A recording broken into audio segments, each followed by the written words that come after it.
Having rested overnight in Baltimore, I was anxious to get going.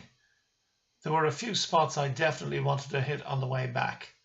One was Castle Townsend and the second was Mill Cove.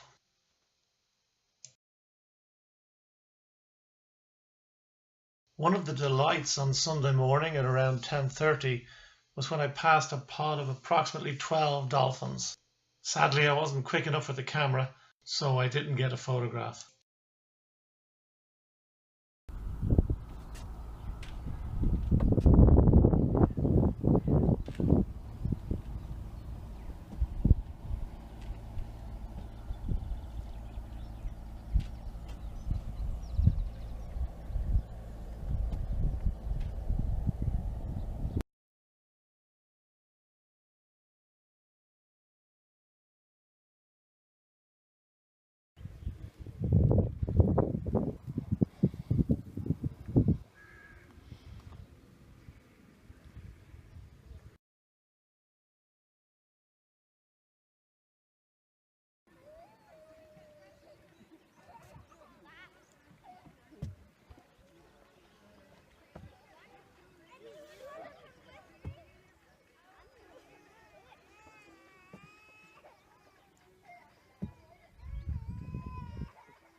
I was up and away around 6:30 on the Monday morning, and as the wind was favourable I could sail straight away.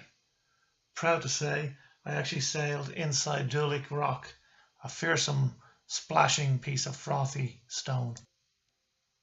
We were past Galley Head around 8 o'clock in the morning, and on to Seven Heads, which we passed just before 11.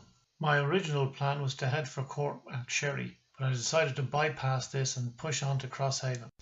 This was based on a weather forecast that said the winds would become easterly and force 6 later in the week. One spot I wanted to see on the way was Oysterhaven Bay, as I'd been there many years earlier at an adventure centre.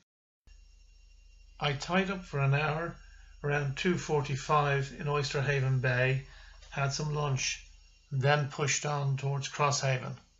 One of the delights of this part of the trip was I actually saw a shark swimming along quite close to the boat. Crosshaven is a very busy sailing port, but I wasn't overly impressed, particularly as I'd come in with a fierce appetite for fish and chips, only to find out that the local chipper didn't have any fish. Bummer.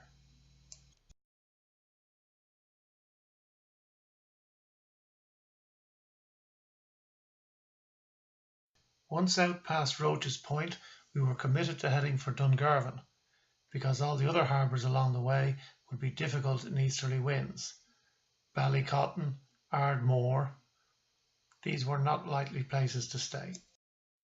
The sailing was brisk and enjoyable, facing into the easterly wind from 9 until 11, but at that point I felt I needed to put the engine on for a while to make some progress. So we ran the engine until 1 o'clock in the afternoon. Crossing Ballycotton Bay, around 2 the wind picked up to a force 5, quite strong and making it difficult to make progress, so I took down the jib and used the engine again. From 3:15 in the afternoon the wind was much better and we sailed until 5 in the evening. We then started heading into Dungarvan Bay, where we sat on the mud because there was absolutely no water in the harbour. All tied up by 10:30 at night and went for fish and chips. The final day started at noon and ended around 11 o'clock back on my mooring. Uneventful but enjoyable. Nice weather for most of the day. The wind was quite light, however, so the engine was used for a small while.